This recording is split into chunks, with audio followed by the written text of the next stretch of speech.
At least we know Tactical Pocket Dog wants to live somewhere, but that's regardless of the point. Is it safe to bet that he has a industrial-sized jar of peanut butter? It probably is. Hey, that's a secret I told in privacy. Oh, was that supposed to be private? Oh my! Huh? Oh. And that dog. Shut up, dog. That dog. All right. Are you sure that's a dog and not like a rat? She seems to think so. See, the dog responds. There you go. All right. Welcome to the Thursday edition of Strike, where we just kind of sit back. I throw the link out there in the YouTube chat, and we just have a conversation. That ends badly sometimes. It does end badly because then, sometimes Artisan Tony jumps in, and Tony is very opinionated. Ask, let's see. Well, you can ask me about what happens when you throw the chat link out there. Yeah.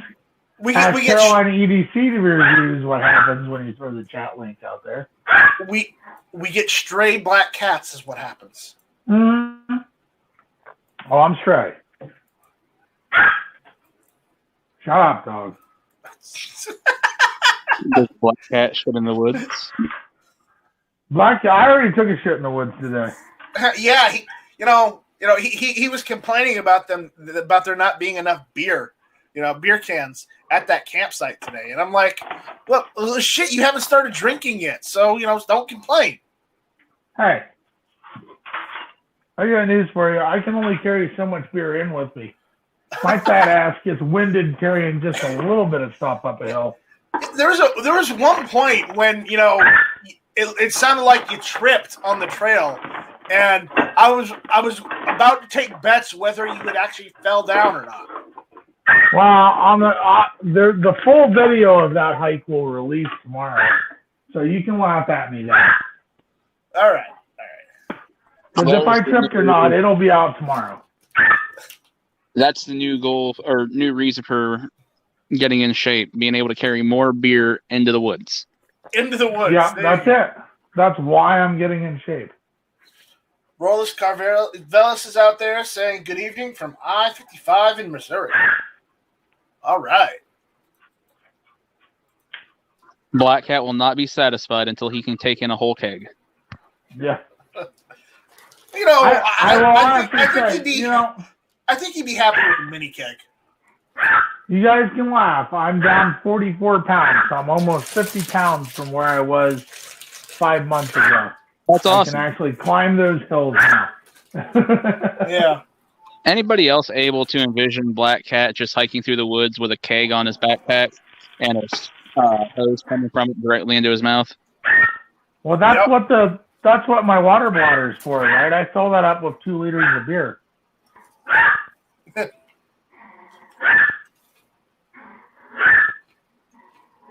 I'm going to kill this dog, by the way. Why? Because you're a cat? Yeah, exactly. What? Exactly. Oh, she lost her ball. That's what it is. That is the sound you get when Tactical Pocket Dog gets her ball stuck behind the garbage can in the kitchen. I don't know. Is my camera on? No. No. Are we live? No. We are live. Yeah, we're Oh, live. shit, this is a shit show. Yeah. No, I know. I'm just eating chips and, relaxing, sitting back, letting this go where it's going, I'm not going to try and corral this. It's night. It's night strike. It's not like anybody expects it to be a good show. It's his fault anyways. It's my fault because I have shows that are titled Hit or Miss, Tuesday nights at 9:00. Let's be honest. Night Strike invented the internet, so. No, I'm not outdoor, okay? I am not outdoor. Oh, shut up. Oh, I got to do something here. The problem is that it's a dog and you're a cat and that dog don't speak cat. I think that's what it is. She doesn't speak cat. No. That might be the Speak thing I've said all week. I'm sorry.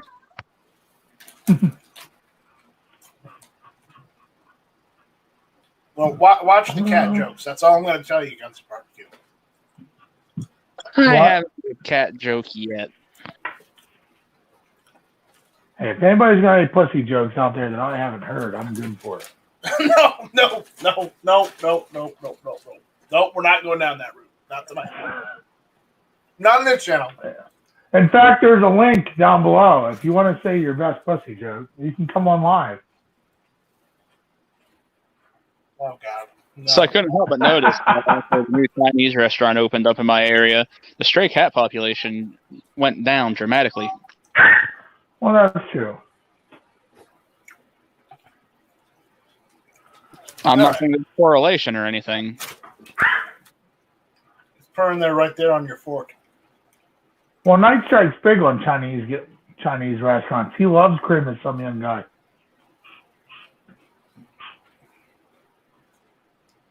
Loves what? Cream of some young guy. No. I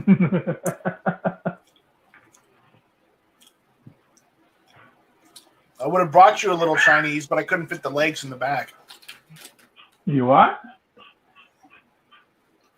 Did you say that you killed a Chinese chick the other night, Drake? No, not at all.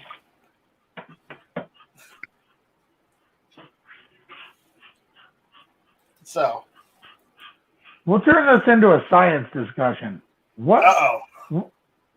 Are you ready? All right. What happens if you put human DNA into a goat? You get night strike? What's that? You get night strike? No. No. I don't know. Ask the Middle East. I was gonna say you get kicked out of the petting zoo, from my experience.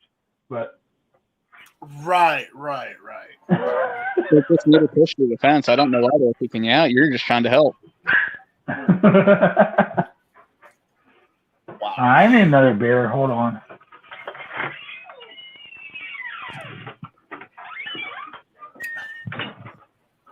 Mystic Guns is saying, "Watch it. My virgin ears can't hear this stuff." No, I'm sorry, Stacy. I have to call BS. We've heard Snob. Okay, he's worse. I don't know. I don't think there's much worse than Black Cat.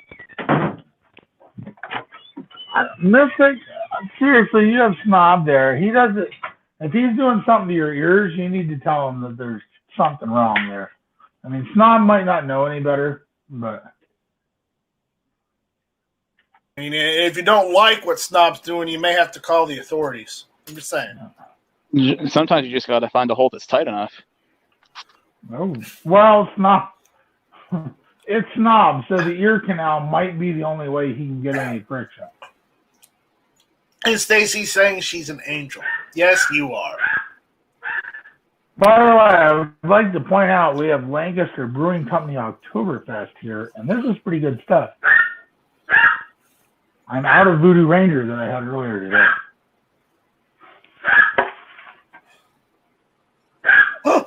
Mystic Gun says Snob is snoring at the moment, so don't wake him up.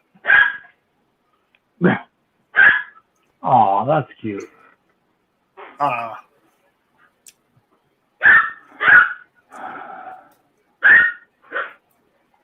So again, anybody that wants to jump in, you can jump in and change the conversation. There's out there on the chat. I'm here. Nobody's gonna jump in. Until then, why don't we do this? What are your favorite brands of beer? Favorite what? Yingling. Brands of beer. Favorite brands of beer? Boy, that's Yes. tough. No. I mean, since you're drinking beer, might as well ask. Go ahead, Guns of Barbecue. I'll go last since I'm the expert. I just said Yingling, Labatt Blue, then anything that's free. Yeah. Anything that's free is going to be a big one. Mine would be PBR, Red Dog, Yingling, and again, anything that's free. Except Budweiser, because no Budweiser. You seriously put PBR? Oh, my God. What the hell kind of chat did I walk into? Hey, it's cheap, man. I think that officially makes Night Strike white trash. Yeah, that is really. I mean, if he just, it would not get any more white trash unless he said Natty Ice. Although I'd like to know why Pabst Blue Ribbon is not the official beer of professional bull riding, being as they both have PBR for the name. No, I don't understand that either. I don't understand either. Also, I would like to say that I don't really like beer. I'm more of the hard liquor type of guy myself. So that's why my views are a little skewed. Though I do like Killian's, and it's more ale though. Killian's not bad. And I like Guinness as well. So. Oh, what the frick? I will go with my favorite brand of beer. Technically, I would say that Guinness and Killian's is probably more ale than it is beer. Before Black Cat goes, everybody might want to go get their own beer, sit down. This is going to take a while. Yeah. Remember the views and opinions of the panelists on the Night Strike 1 channel are their own views and opinions. The Night Strike 1 channel does not endorse nor condone the views and opinions of our panelists. So are we doing alphabetically or numerically, or what are we doing? Well, off the top of your head while you're still halfway sober. Well, let's go with the field sobriety test. Do them reverse alphabetically. I don't think he'd pass that. That's not fucking cool, man.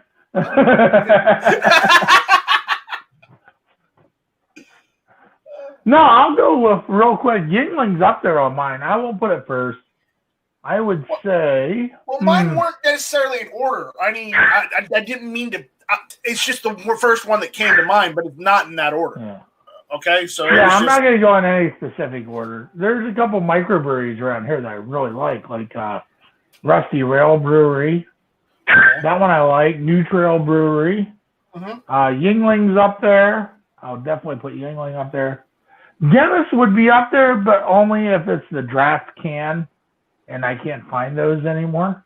It's harder to find those now. Now it's just the bottles. You gotta have the nitrogen tab in there. That's the only way Guinness is really that good. I mean, I don't know. I'll just end there. That's it. I have two favorite microbreweries, and Yingling, of course, because I'm a PA guy. As far as major brands, I'm not beholden to most major brands. I usually go with their seasonal beers. Right now, I'm drinking Lancaster Brewing Company, which is an Oktoberfest beer. But I have Yingling Oktoberfest here too. When it comes to this time of year, I go with a dark lager. Yeah, I can't stand Budweiser. I can't stand Coors, and I'm not really even that big a fan of Busch.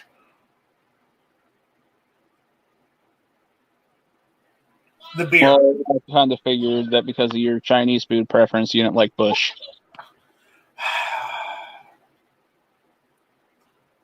You're hilarious. Stop yourself. I thought that was a pretty good one. So we got Wes 10mm out there. What's going on, Wes? You want to jump in? Just use one of the links out there. So, but yeah, no. Okay. Well, what beers don't you like, Black Cat? There's a question.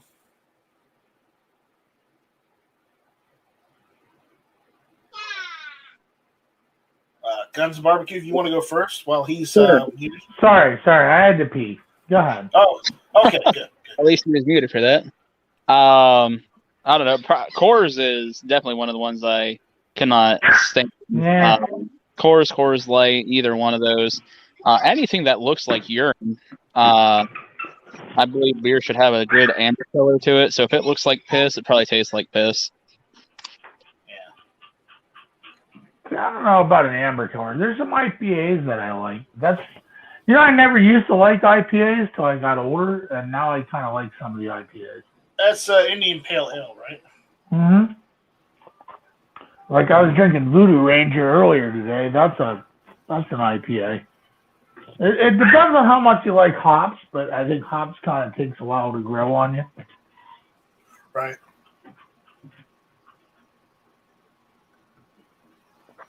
Oh, but I'm not a fan of Bush either. Go ahead, make your joke, Guns and Barbecue. What's that? Go ahead, make your joke. Oh no, I'm a cat. I will take care of some pussy, but not Bush. That's just. And say I can drink a couple Bush, but I will take a Bush over a Budweiser any day of the week, to tell you the truth. I mean, Roland Chip's got the right idea. I'm more. I mean, I'll drink beer every now and then, but I'm not a big beer drinker. I prefer the harder stuff, like I like drinking vodka. I really like bourbon. Well, let's get it. Wow. Well, what kind of bourbon do you like? Well, specifically, I've got a bottle of one right here. Is it? I forget the name of it. Blanton's. I drink Blanton's. What is it? What Have is you it? had Blanton's? Yeah. Yeah, it's actually one of the bottles that you saw in the first John Wick movie that he was drinking while he was getting That's stitched not up. a bad bourbon. Yeah. No, I like that. I will actually give you some credit for that. That's a pretty smooth bourbon. I like Maker's Mark as well. Yep. I'm a big Maker's Mark fan. So, but those are some of the ones I like. Now, if we're just talking just straight whiskey, there's always Jack Daniels. Ugh. I'm a Jack guy. I really like their Jack Daniels Tennessee Fire. That tastes like cinnamon taffy from the fair. It does. Yeah. I'm not a Jack Daniels guy. I used to be a Scotch drinker. I will drink some bourbon on occasion, but I like Scotch, but I prefer bourbon. Or and you're gonna cringe when I say this because it's gonna make me sound like a Russian. I like vodka. there's nothing wrong with good vodka. I like No, you see, I do the trick where you basically filter vodka through a water filter. You filter out a lot of the impurities. And you can make the worst vodka that you can get at the store, like the cheapest one. You can make it taste like one of the premium ones just by doing that. I'm not kidding. Sounds like a lot. I don't know. I remember high school when we used to drink Vladimir's all the time. So yeah. Well, that must have been during the Cold War, so you might have gotten the real stuff. was not far past the Cold War. Let's put it that way. Wait, you remember drinking in high school? You did it wrong. There you go. He did it wrong. He remembered. What's up tonight, guys? We're just hanging out, having a conversation. We're on the topic of alcohol and beer right now. So, Defense Dad, I'm gonna put you on the spot. What are your favorite beers? And then when you're done, what are your least favorite beers? What are the ones you don't like? To be honest with you, I drink more hard liquor than I do beer. So if I drink, I'm kind of a wuss when it comes to beer. I'm like Coors Light or Summer Shandy. The heavier beers give me really bad heartburn. But yet I can drink whiskey and rum all night long and it doesn't bother me. Yeah. So yeah, Coors Light and Summer Shandy are my go-tos. If I want something heavier, more like a good wheat beer, like that kind of stuff. Right. Which is funny because my stepbrother's a master brewer for Surly, so he brings home darkness and all that kind of stuff. But it just gives me a gut ache as soon as I drink it. But I'm more of a Oregon private stock or Maker's Mark guy. Awesome. All right. Maker's Mark is good. I like it. It's one of my favorites.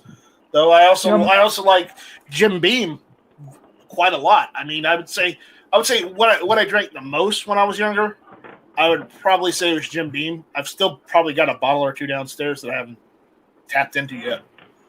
I used to drink a lot of Jack in college, but your grandma hasn't thrown it out yet. I mean, it's good. Hey, am I putting off any road noise? I'm driving home right now. It's fine. Okay. It's not any worse than Pocket Dog barking. That's true. Oh, okay. Well, otherwise I can mute up too. So. Because he's got the smallest dog you can find, and when it yaps, it's like it's squeaking almost. That is true. You cannot get much smaller than Pocket Dog. Does he bounce when he barks? Yeah. Yeah, Pocket Dog is all of, what does she weigh, like 4.5 pounds? It's tiny. Well, yeah, she's smaller than most Chihuahuas. Well, I can't talk. I got roped into this week to get a little cat. So. I love cats. I'm more of a dog guy, but I've had cats growing up. But with me being single and not home very much, it didn't make sense to get a dog over a cat. We'll go. There you go. We'll go the camera route. I'll turn it on. There's Tactical Pocket Dog. She is camo, really. Yeah. Why did you get one in FDE? What's that? Why did you get one in FDE? I don't know. It's just the way she came. So there is the noise squeaker. That's what's squeaking. Okay. You need a bigger dog. You need a bigger dog. I have had many bigger dogs for the years. This is what the daughter wanted, so this is what we got.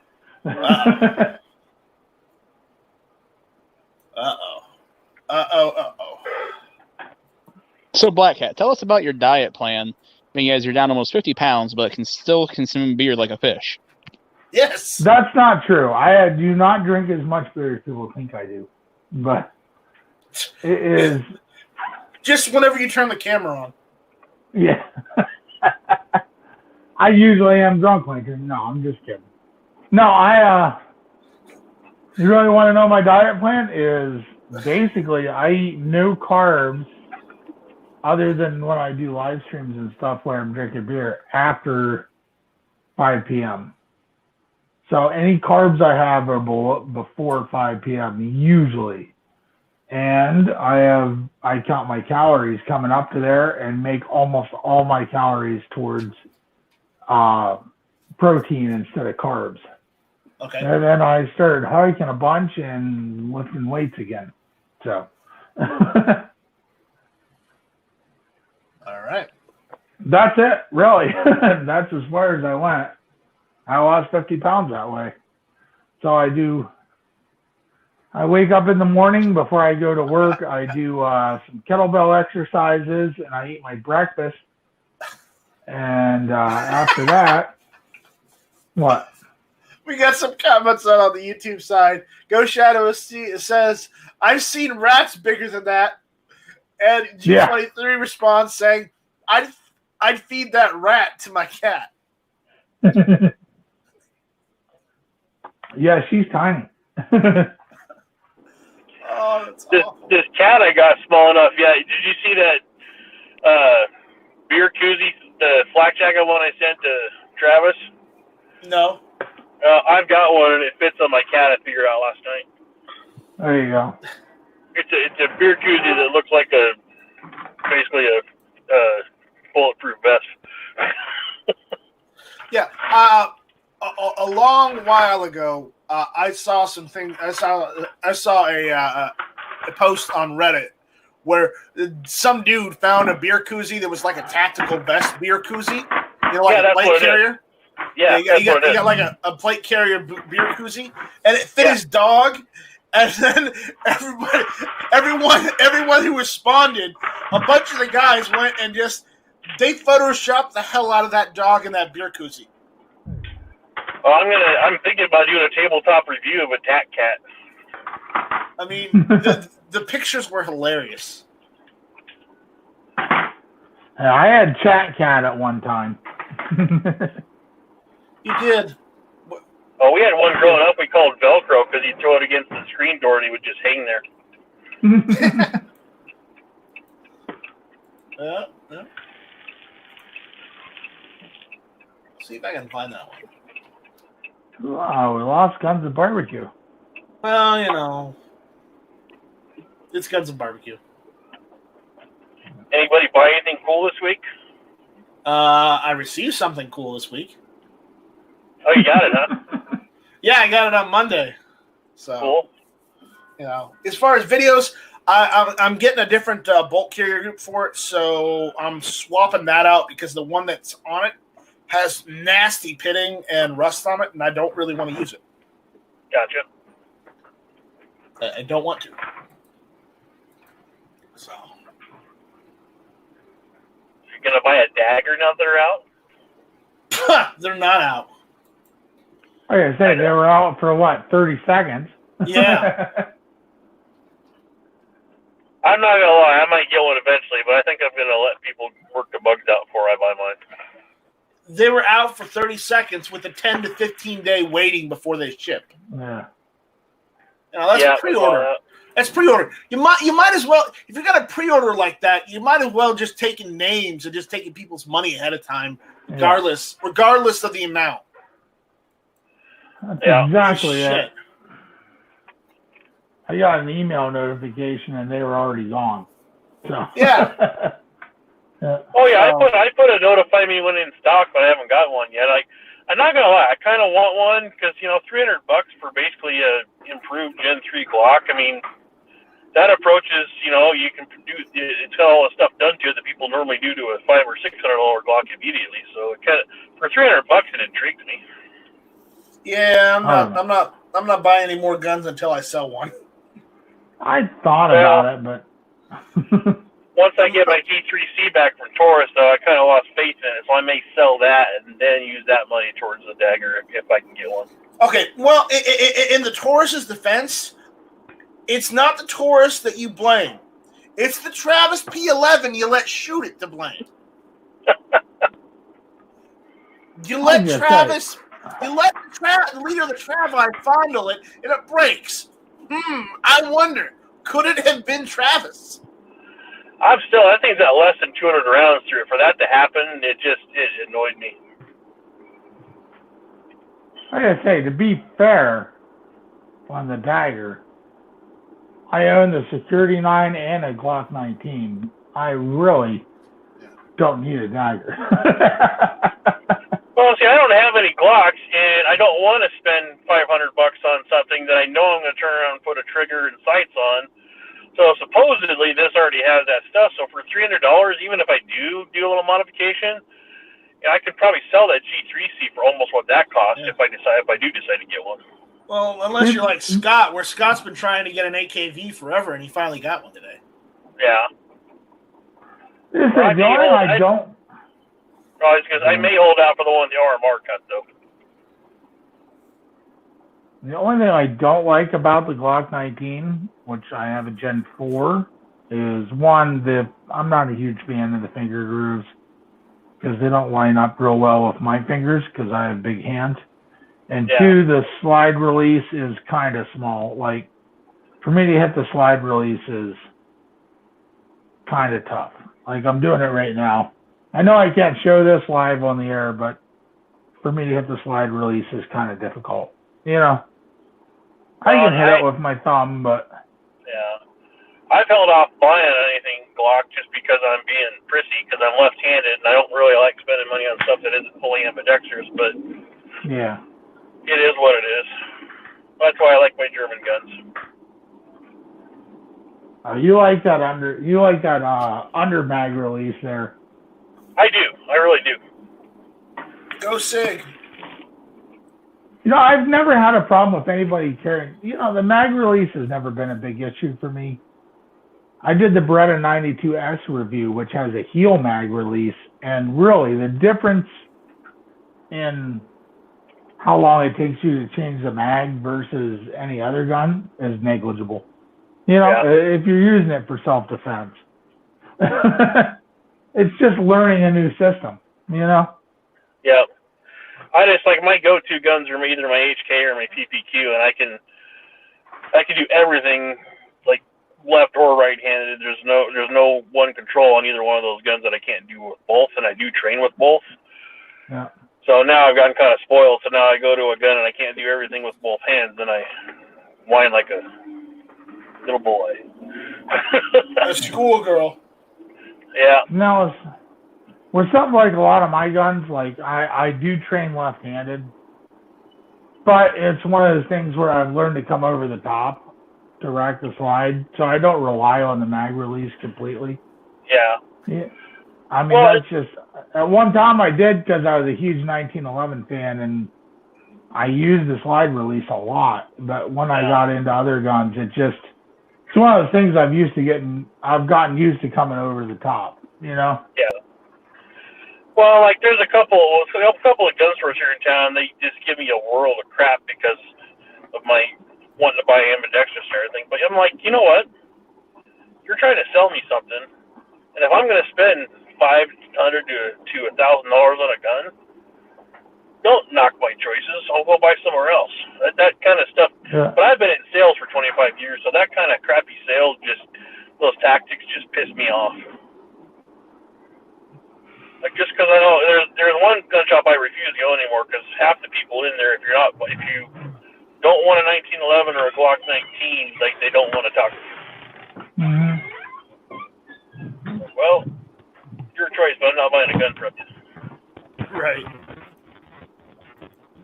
All right. Ghost Shadow says, at Night Strike, I had a Walther P22. It was a garbage cast aluminum slide. Yeah. Yeah. Snake Doctor 78 says, thanks, Night Strike. I got my GunTube CLP. Yep. I still got at least another 15 bottles of that left. So if anybody wants them, go over to GunTube. I haven't got mine yet. Did you buy it? I did. You did. I think you shipped it out Monday or Tuesday. I think I probably shipped it out Monday or Tuesday. Yeah. So I know I did put on the order, I did put tracking numbers and whatnot. So if you create an account on the website, you should log in and check that. Oh, I'm almost home. I might be there now. Who do you ship with? United States Postal Service, All American. Oh, well, I haven't checked my mailbox in about 3 days. Maybe I should check that. Maybe you should. It might be there already. Dude, I don't ever check my mailbox but once a week because it's usually nothing but stuff I don't want anyway. I pay all my bills electronically, so hardly anything ever comes to my mailbox that I really want. I know. But I know I definitely sent it, so... Yeah, I'll check it later. I was just giving you crap anyway. Let me check the tracking on it. Oh, it said it was delivered September 24th. Hey, thank you for saying that, by the way, because my wife gives me shit because I don't check my mailbox ever. Well, I say the same thing. There's nothing there besides bills. I don't even get bills delivered unless I happen to order some gun parts. That's when I check. When I know something's coming, I'll check it because every single bill I do is online. So the only thing that's ever in there is these grocery ads and all the crap. I literally I go get it and I throw it in the garbage before I even get home. I still get paper bills and e-bills, email bills from companies, and I'm like, you know what? I pay every bill I have online. I really don't give a shit. What's in the mail? We've got Robin here. Run for it. Don't panic. Oh, Guns and Barbecue is finally graced us with his presence. Oh, he came back. Third time's a charm. Huh. Let's hope Rob remembers to unmute himself. How dare you treat your guests like that, Night Strike? What the heck? Guns and Barbecue is jumping in with his white privilege to talk over Rob D. I see that. Right. Poor Rob. Rob uses his sight privilege on me all the time anyways. I know.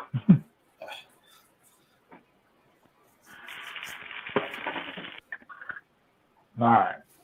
So I'll jump back in my here. earbuds on. Thought you talking crap. There he is. We're not talking crap about you. We're talking crap with you. Oh, I just didn't laugh yet. I get it. Yeah. Wouldn't be YouTube, right? Right. What's going on, fellas? It wouldn't be our circle, at least. We're talking shit on you. Don't worry. That's fine. It's fine. Rob's already said enough mean things about me, so No. Night Strike was trying to Bloomberg the situation. Well, how else are we going to get Rob comfortable in here? Well, that's because Night Strike's a dick. Well, so is Bloomberg, but we're not keeping score. So how's that still doing out there, Black Cat?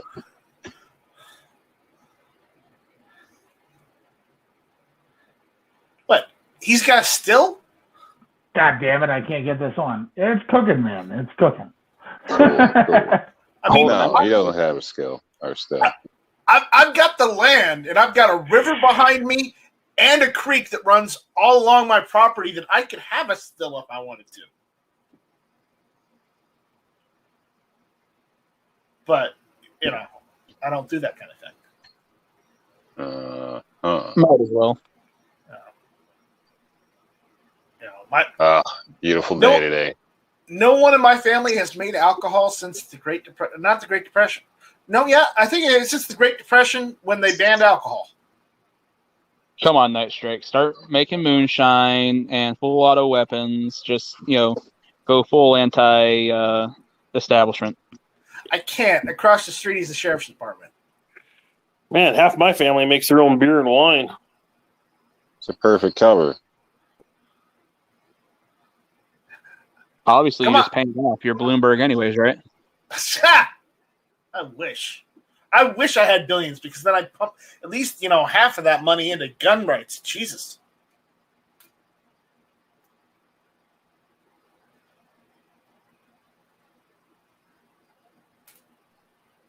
So I'd just like to add Rolling Rock, Corona would be the good ones that I'd go for.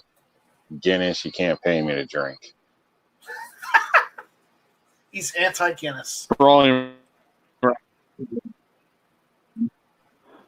Rob, seriously, Dark beer. no cold. I could go with Coolers or Labatt's or something, but preference wise. Seriously, dude. No cold 45 on your list at all. No. It might have been a Big Bear or two in the past, but that's a long time ago. My youth was St. Ives. Or Crazy Horse. Oh yeah, I love that stuff. Yeah. Crazy Horse, is that your Indian name? Remember that Crazy Horse crap? was a malt liquor. Uh-oh. It's a bad malt liquor. That shit is evil. That's the bad juvenile days that I've only heard. I don't think I've ever had it. So, and if I have, I probably don't remember it. You wouldn't. Right? Couple 40s of Crazy Horse will make you forget what your name is and where you left your keys. Yeah, I'll make you forget what the woman you're looking at looks like too. Well, hopefully you're with a woman. I hope so. Back to that whole goat thing. So is there anything you want to tell us, Black Cat? No, but I will tell you why I've never allowed it Sealand again. Wow. It sounds like someone likes to get wet. So what type of goats do you like? Do you like the fainting goats? So you just run up and surprise them and they drop? Or yeah, like exactly. The fainting ones. Bite me. Oh, they bite me. All right, I gotta get ready for bed here, guys. All right, later, Black Cat. And the goats faint. Take care. Yeah, I gotta get up at like 2:30 in the morning. So, hey, everybody, have a good evening. I'll talk to y'all later. Oh boy! See you, Black Cat. This is what happens when you let Black Cat on your shows. It just goes. Oh, hey, we were good. Oh. All right, Squib. What's your beers?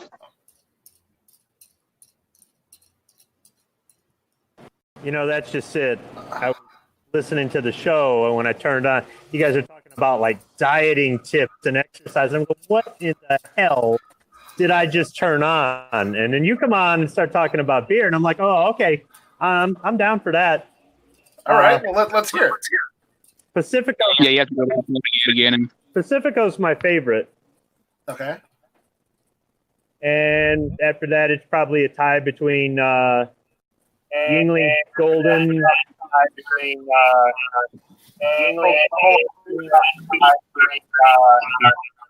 There we go. Sorry about that. Defense Dad was. Oh, probably a tie between Yingling Golden and Corona Premier for number 2. Sorry about that. I switched it over to the computer. Okay. All right. See Squib, that 4 out of 6 said what Yingling. beers do you hate? Well, there was this stuff I had once called Sammy Claus. It tasted like tree bark. I want to say it had so much alcohol in it, I can't believe it was considered a beer. A certain percentage, I would think you would call it a liqueur, but it was considered a beer. Let's see. Let me think.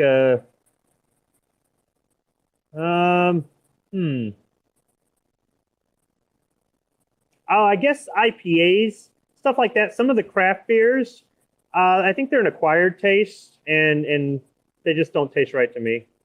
For somebody else, they're great, but I drink a lot of pilsners and lagers. I know a pilsner is a form of a lager, or they're almost the same thing or whatever, but for some people, they call that piss water. They say that's not real beer because it's so light. So I think it's just a difference of opinion. Okay. All right. I agree with you on the IPAs. I'm not a big fan. I've given them a try. I really have, because there's some microbrews out there, and you might find something that they call it an IPA, but it doesn't taste like all the other ones. And some of the flavored beers, where they put fruit flavor in there or something like that, it's not what I'm drinking beer for. So it just doesn't do it for me. They've got is it whiskey barrel beer or whatever it is? It's beer brewed with whiskey barrels or something like that. Yeah, after they drain the whiskey. Yeah. It's like, look, I love whiskey. I'm a bourbon guy, all right? But So am I. that's separate from beer. It's just, so I guess it's kind of like mint chocolate. I don't like the two of those mixed together. I don't think I'd like whiskey mixed with my beer, so I've never even tried one. I've had it because my stepbrother for the brewery we used to work for, they made a whole bunch of that stuff, and it had a beer taste, and it was like a burnt drink. Like it had too much alcohol in it, and it just was, I don't know. If once you burn a drink, it's just not pleasant to drink for me. Have any of you guys noticed that it tastes better when you get it on draft at the bar than it does in a can or a bottle? Depends on are you talking about IPA or beer in general? Because some I like better out of cans and bottles, some I like better draft. I just beer in general. I haven't, I don't think I've tried an IPA on draft. Maybe that's something I should do, right? Maybe. If I drink it, if they're really, really cold, they're all right. But if they're not really cold, I just don't like the. Reminds me of the bitter beer face, from the Keystone commercials from the 80s. I prefer bottles myself. I don't know what it is. Maybe some of the drafts, I prefer it aren't just mixed grade or this or that or something. I don't know. But bottles, it seems like you can't go wrong. I'll say this though: any beer, there's no time a beer tastes better than when you've got a steak on the grill and you're drinking it while you're grilling. It's true.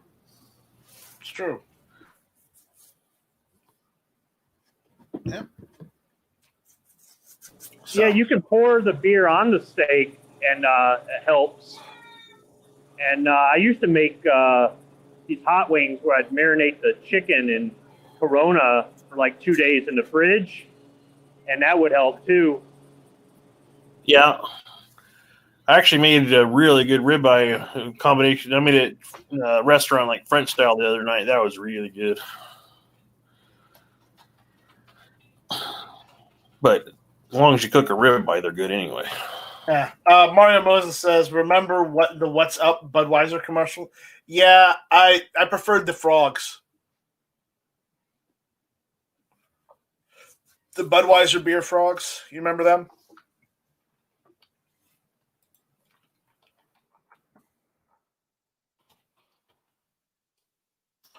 It's not.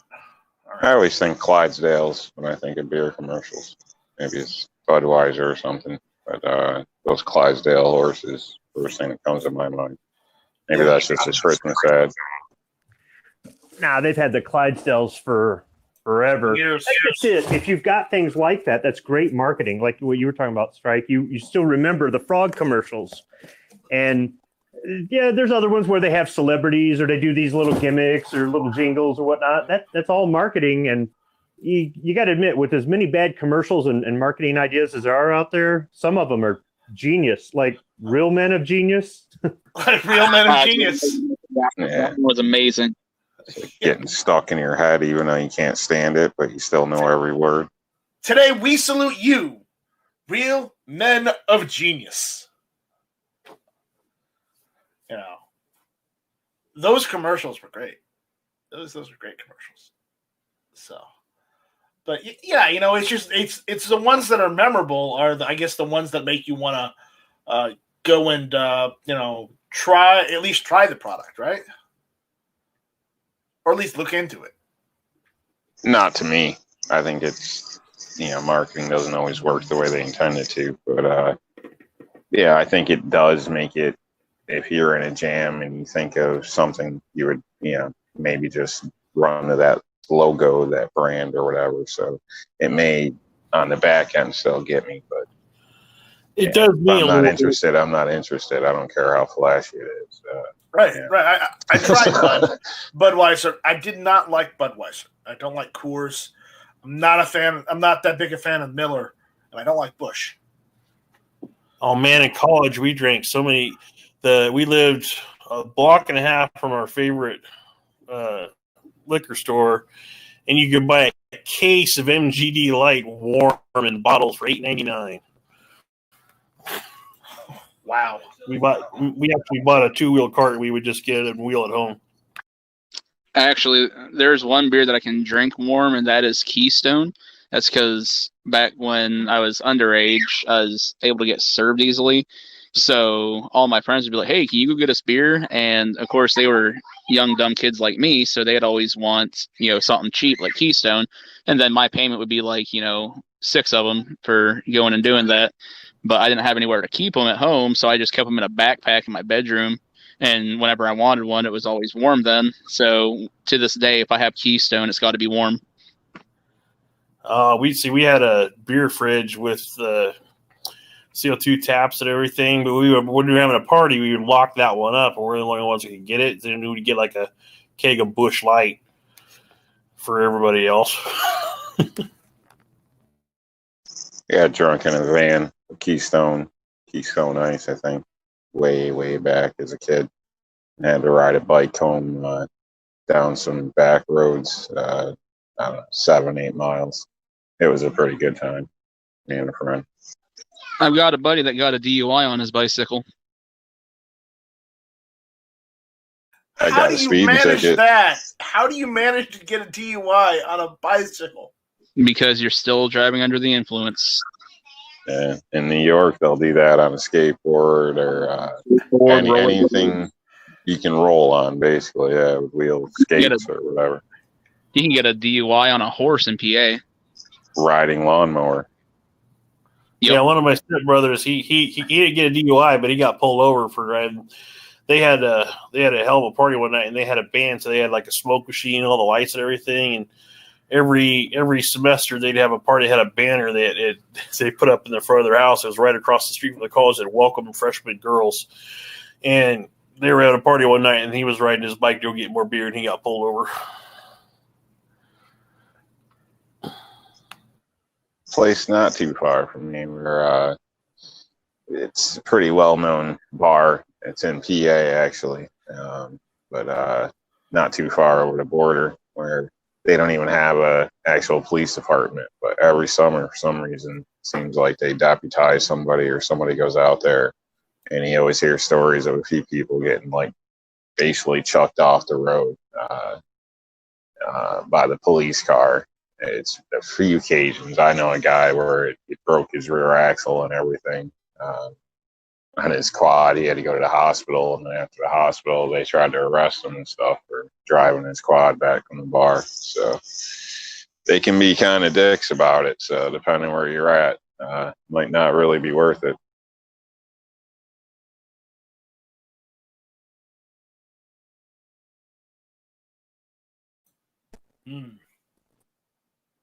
Go ahead, Squid.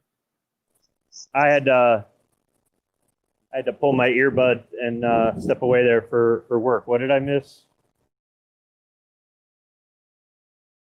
We're talking about people getting pulled over for drinking on their bikes. Oh, yeah. Yeah, there's all kinds of, they'll think if they drive a golf cart or a riding lawnmower or a bicycle or anything else like that, that they can't be charged. And as far as I know, they can be.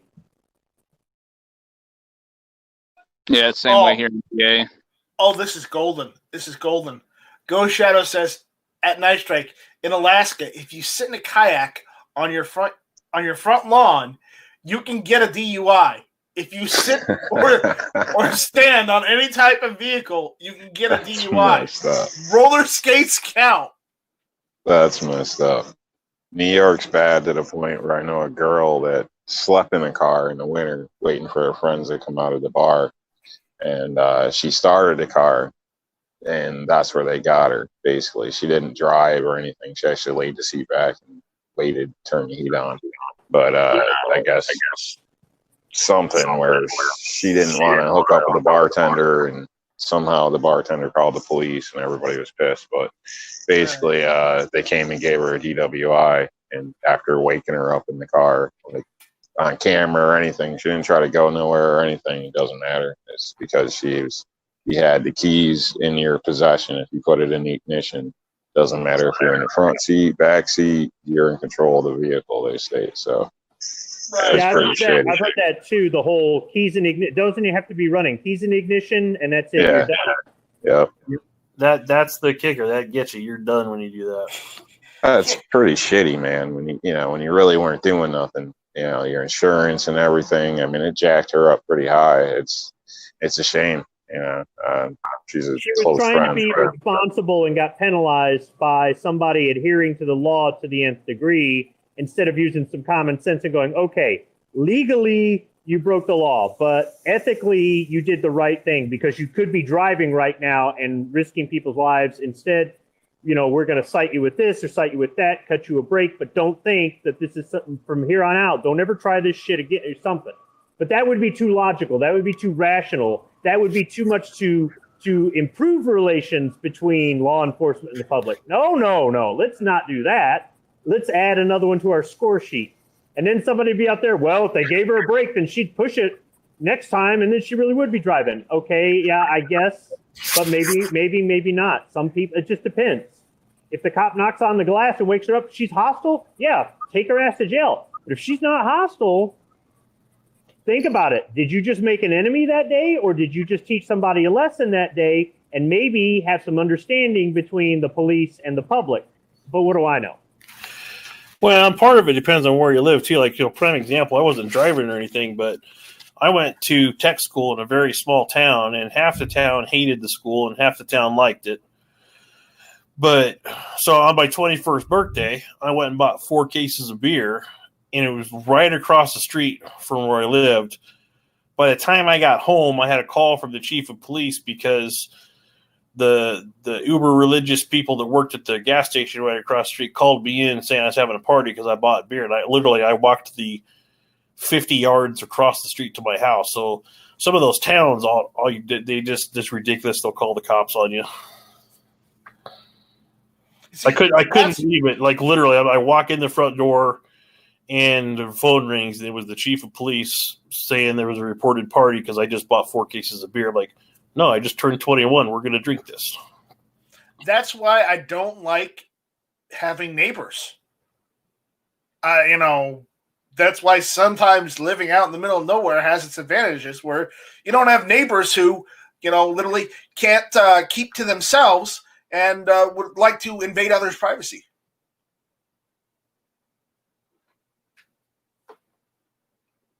Sad but true. I mean, it's a 50-50. if I had my preference, I'd prefer not to have neighbors close. But depending on the neighbors, it could also be a blessing in some cases. So, but unfortunately, you usually don't get to pick your neighbors. So it's always a gamble. And you also don't get to pick your family either. So. Yeah, I don't talk to any of my neighbors. No urge to. Keeps you out of the bullshit. Plus, I live in a trailer park, so I've got more neighbors than I care to have. But whenever somebody talks to me and they're like, "Oh yeah, so and so," I'm like, "Yeah, I don't know who the hell he is." They're like, "Really?" Whoa! And you called me white trash. Oh no, I'm white trash. I'll admit it. I say, but you like PBR. All trailer parks aren't trashy. I will say some big differences between like my local ones, which are horrible to some I've been to across the country. Some, they don't even want you in there if your car is more than 10 years old, and you got to do a background check to stay the night at a friend's house. So there's different scales. Well, that's New York for you. You need a background check just to get gas. That was Wyoming, actually. I went out there. No, I'll do you one better. That same night I got called out by the cops for the beer. In college, I lived in the basement of a trailer house. It's a trailer house. So there's this guy. I won't say who it is because everybody around here knows it, but he had most of the college kids lived there, and he had about 6 of the trailers that actually had cinder block foundations in the shape of a trailer. So I lived in the basement of one of those, and then there was a trailer above it, and some of my classmates. So there was 5 of us all together. So there was a kind of a secret entrance between one to the other. So every time someone got called in for a party upstairs or downstairs, we could funnel everybody to the other place. And when the cops would come in, there was only the people who lived there.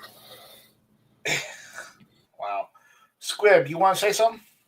If you buy it and you put it on your property, it can be classy if you want it to be, or it can be pretty run down and redneck if you want it to be. If you rent your lot, it's trash. And I should know, I've lived in enough of them. I'm not saying that it's a bad option if you don't have the money, if you're young starting out, if you've been recently had a setback and you're trying to start out. It's better than an apartment. I will tell you, that's usually why I ended up in a trailer park, because I had enough of damn apartments. So it's the go-between.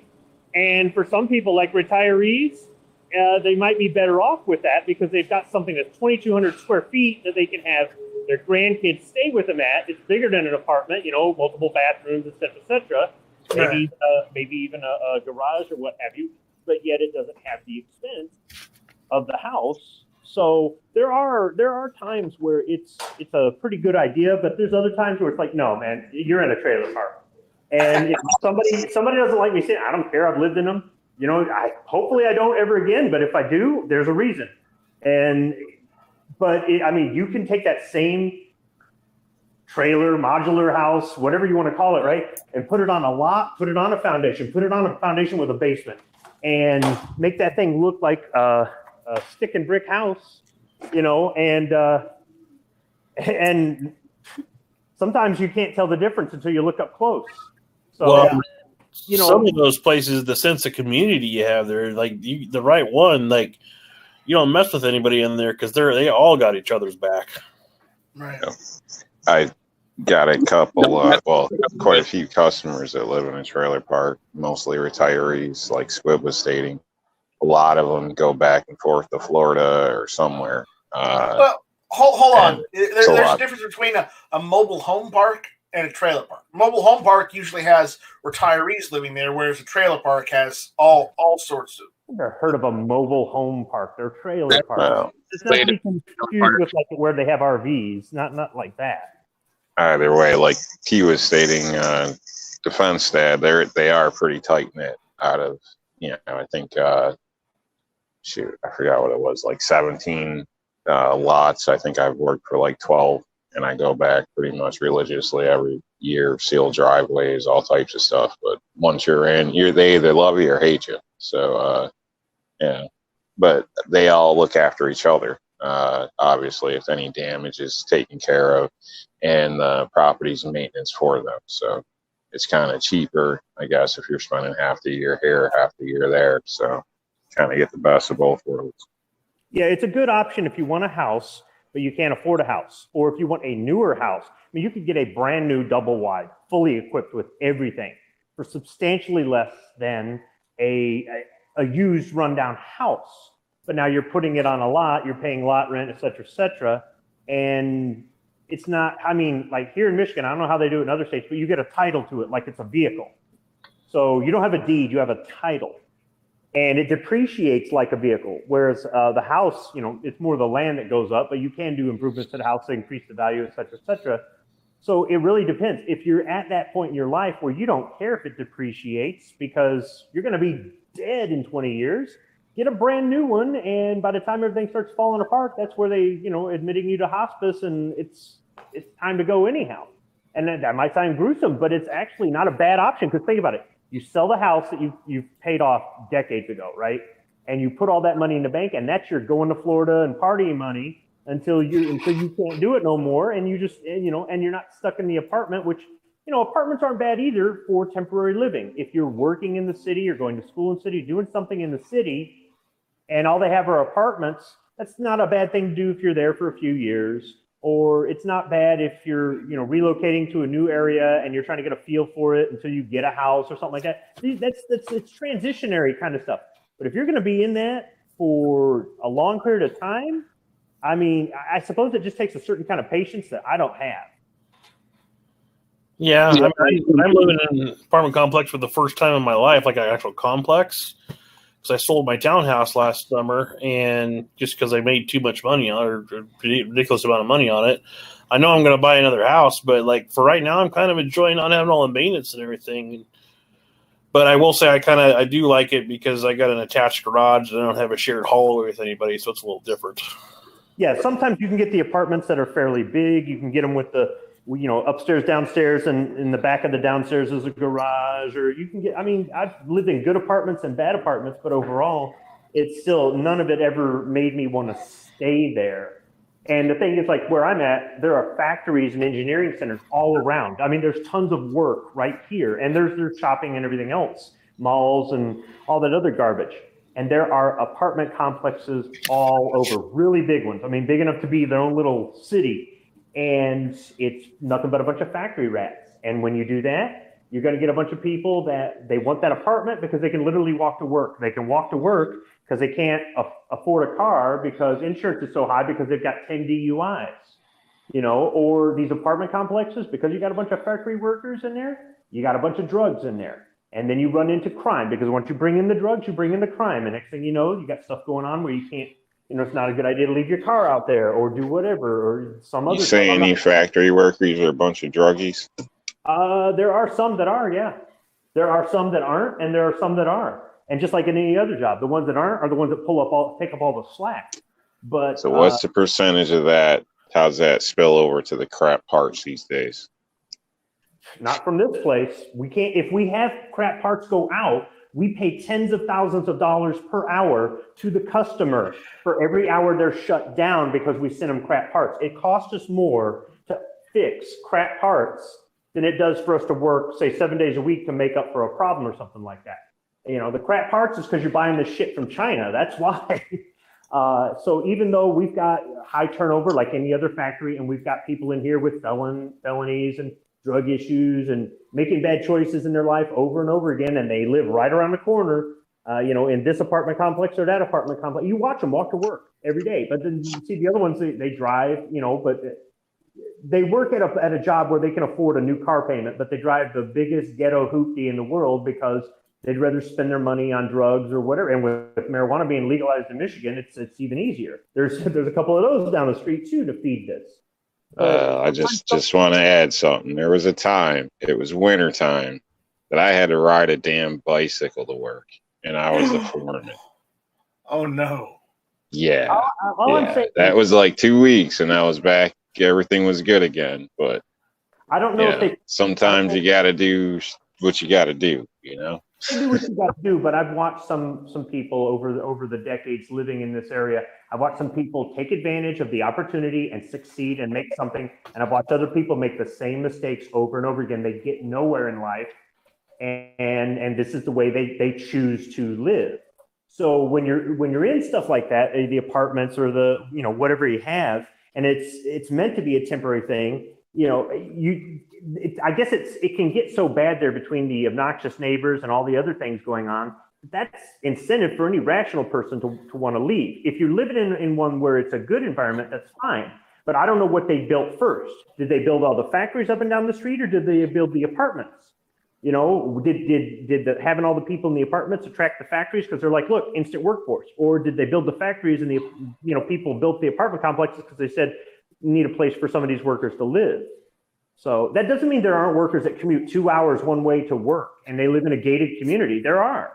But those are the people that have taken the opportunity and made good choices. But then you got the other people, it's like, nah, I'd rather share an apartment with 4 strangers and just get high every night. And you know, it's just, I'm sure there's other job fields where you've got that sort of thing. I'm not saying just because you live in an apartment that you're trash. I'm not saying it at all. But I've lived in enough. You're saying if you live in a trailer, you're trash. No, apartment trailer. What I'm saying is I've lived in no, I'm just messing with you, man. Relax. Calm down. I've lived in enough apartments and I've lived in enough trailer parks to know that it's a temporary situation in most cases, unless you've got just this, just this beautiful community that's just, I don't know, it's something where there's incentive for the trash not to move in, because you got to think about what's best for you. But sometimes, economically, somebody's in a position where it's like, damn, I got to freaking swallow my pride and do this. Well, do what you got to do, but keep in the back of your mind that you deserve better and work for it. Well, there's some things, if you're like, say you're like a single income household, for example, like I had a very small townhouse and I make a very comfortable living, but I've got a bigger place with more bathrooms right now than the townhouse I was able to make the mortgage on. So there's part of that too. Some places you can live in a nicer place, you have an apartment, because to buy a house for what you can afford for rent in some places, you're gonna get a nicer living space. But I agree with you. Sometimes it's temporary. I plan on buying another house, but right now my place is larger, and I have a daughter who spends a lot of time doing her hair and everything. And I'm enjoying having 2 bathrooms.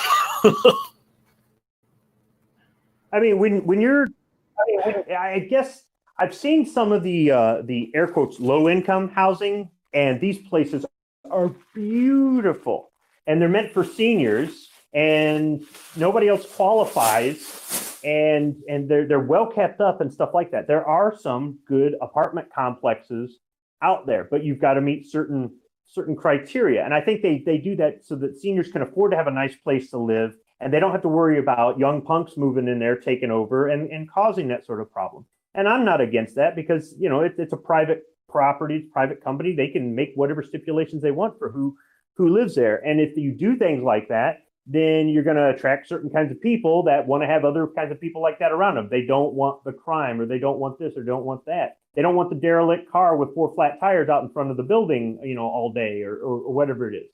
So is that why you wouldn't tell me about the place for rent next door, Squid? No, I'll tell you off air why I wouldn't tell you about the place for rent next door. Oh, no, I don't think you're their type.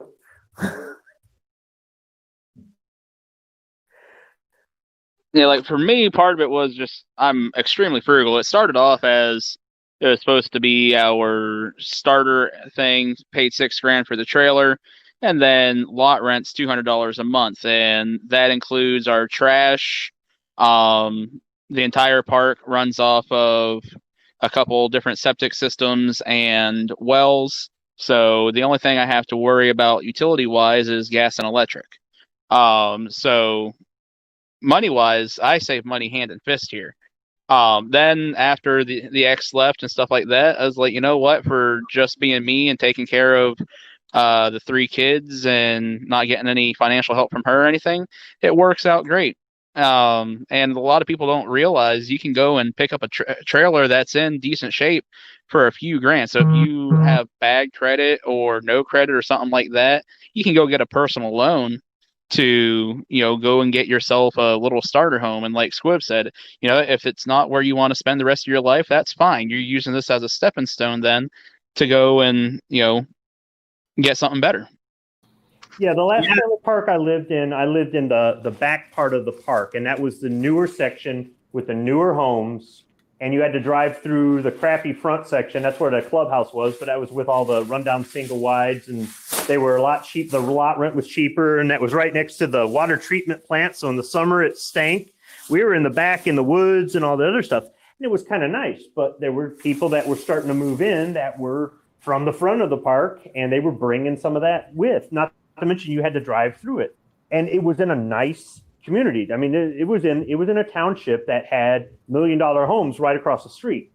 So, the schools were decent and everything else was decent, but you did have some of that element in the park, and it was kind of a stopgap to say, all right, at least I'm in the nicer part of it. But even then, there was no guarantee that it was going to let. There were some older couples there that you could tell that they had settled down, and they built a garage onto theirs. Because you had the option you'd have to pay for that if you wanted to add the garage to it or whatnot. But put up some nice gardens and really, really nice. But then you'd have that third one down that is like people in and out all hours of the day and night. You know what they're doing. So for me, if you can find something in your area.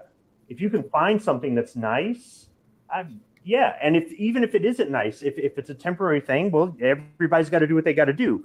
So just because it doesn't fit into my life doesn't mean it doesn't fit into somebody else's life. Or just because the ones I've lived at have been crap doesn't mean the one that you're at right now, or somebody else is at aren't good. But I was talking with my manager today. My older son's thinking about getting an apartment and moving out. And I was talking with my boss at work, and he says, why don't you talk to him about buying his first house instead of renting an apartment? That never even occurred to me. So we're going to have a little talk this weekend.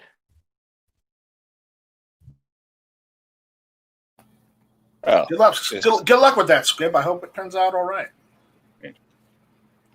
Yeah, and as a disclaimer there, I don't shame anybody where you live unless you're an idiot and you did it to yourself, then shame on you. But yeah, well, we all have different comfort levels, so just because you got a lot doesn't mean you gotta live in a lot. So it's a lot more to eat, it's a lot more to clean, so it doesn't necessarily work out or ideal for everybody. So like tell and people, I've seen just as many crappy apartments. I mean, with piles of shit in closets. That's where they keep their dogs when they go places.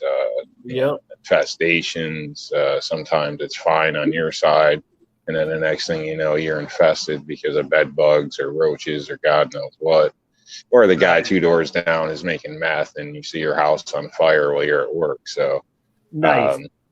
Oh yeah, thankfully not me, but it's happened to people. I've seen it all the time. So, so it's kind of nice to be spread out and people can say what you want. You might have to deal with field mice and freezing pipes and stuff, but if you talk to somebody that's lived in one for a while, they can probably steer you the right way depending where you live, especially in the north. So I work on a lot of them. They're a pain in the ass. Doors are different sizes, the plumbing's different, like everything is kind of cheap shit, to be honest with you. But you can always upgrade it when you do have to repair something. That's what I recommend to people, and it's all one level.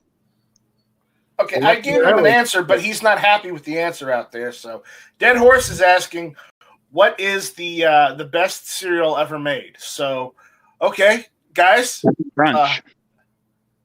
Captain Crunch, Guns and Barbecue says. Crunch Berry. Rob? Okay, Crunch Berries. Defense Dad says. Rob? I don't know. That's like picking. I don't know. I can't choose one. Yeah, that's the same with me. Squib, is there any type of cereal you like? Fruit Loops. Fruit Loops? Okay. Nighthawk Medic, what about you? Any cereals you would prefer over the other? Dude, Squib and Defense Dad just messed me up because in my book, Crunch Berries and Fruit Loops are right up there, but I'm going to have to follow Squib with Fruit Loops. All right. So if I have to pick one, I'm going to say Kix. Honestly, if I'm being real honest, my favorite cereal is boring old cornflakes. That's what I eat because I'm old. Cornflakes, 50-50 cornflakes, 50-50 frosted flakes.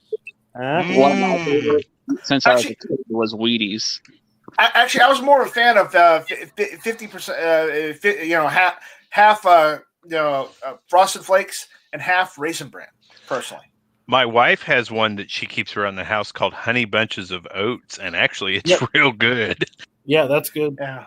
Dead Horse saying everyone knows Kaboom cereal is the best cereal, according to Dead Horse. Kaboom, isn't that like sort of floor cleaner? No, that's probably banned by now. The amount of dyes in that. Come on. Well, Count Chocula was basically eating a chocolate bar, and it was heaven. I wasn't aware they still made Kaboom. They did up until like 09, I think. So we were just I don't know, it's a fun fact, I guess. Looking it up they the stopped other day. selling it. I don't buy cereal that often, to be honest with you. I pretty much have eggs and toast for breakfast most mornings. No, the last cereal I got was the Cinnamon Toast Crunch churros that G-Webs did a picture of on Instagram. So I actually went out looking for one, and I got like the last box Walmart had. And I got to tell you, all it is just Cinnamon Toast Crunch in the shape of churros. But damn if it wasn't delicious. Target will sell what you call them, Frankenberry and Count Chocula on Halloween. Chocolate frosted sugar bombs? M. Gabriel saying? Is that a Fallout reference? Well, sugar bombs is a Fallout reference, but it wasn't a one. Sugar Smacks. Sugar Smacks. Yeah. Bringing holidays up, you should keep in mind, some of your smaller gas stations, things like that, they may have a variety of milks. I know there's a place about an hour away from me where I can get this. It's called Irish milk, and it's basically like a mint milk. That stuff is fabulous. But what's better is you take your favorite chocolate cereal, throw that in a bowl, put the mint milk in there, and you can thank me later. I will. I will. Thank you. You did Cookie Crisp with chocolate milk. Oh yeah. Like, I don't know who passed the powers that be, but it basically had chocolate chip cookies sold as cereal for kids. The FDA was a little more liberal during the Reagan administration. A little bit, yeah. It was still the Cold War then. You know what they make around here a lot during the holidays that I will spend most of my time intoxicated is mead. Oh, I love mead. See, when it's cold out, my go-to, I love making Irish coffees, but like the real way. Like, you hand whip the cream and you pour it over a heated spoon over the back. Okay. Chocolate frosted sugar bombs is a Calvin and Hobbes reference. I can't believe I forgot that. I knew it was a cartoon reference. I couldn't think about it. No. Wow, yeah. But also if you're into video games, and I know not everyone is, but sugar bombs is a type of cereal in the Fallout video games. So Irish coffee, that's Jameson and what? I keep forgetting the other one. I don't do just a good Irish whiskey. How I make it is the more traditional way. So it's good strong coffee, and you put like a good tablespoon of brown sugar in it. You stir it, and once your spoon's hot, you've already whipped your heavy whipping cream just to a point where it's not like real just so it's kind of I guess it's just whipped. So then you put your spoon half in the coffee, you pour it over the backside of the spoon when it's hot, and it creates that layer of cream across the top. So every time you take a drink of it, you get a little bit of the cream, a little bit of the coffee, a little bit of the whiskey, and that's good. Yeah, don't threaten me with a good time. I don't cheat and do Baileys with it. I'm a purist on it. That's what it is. Yeah, I'm a cheater. So Baileys and jams. Yeah, same here. All right. Well, guys, I think we had a productive cooler chat. So with that, we're gonna shut it down. It's I just got the email for Jason Stewart's Thursday with Jay, so he's doing his chat. So go check that out on Jason Stewart's channel. So with that, we'll see you guys tomorrow for the Friday Night Strike. So take it easy and always keep one in the chamber, the GunTube chamber. Shoot safe. Keep your head down. Don't be a dumbass. Shall not be infringed. How do I turn this damn thing off? What's this button do? Hey,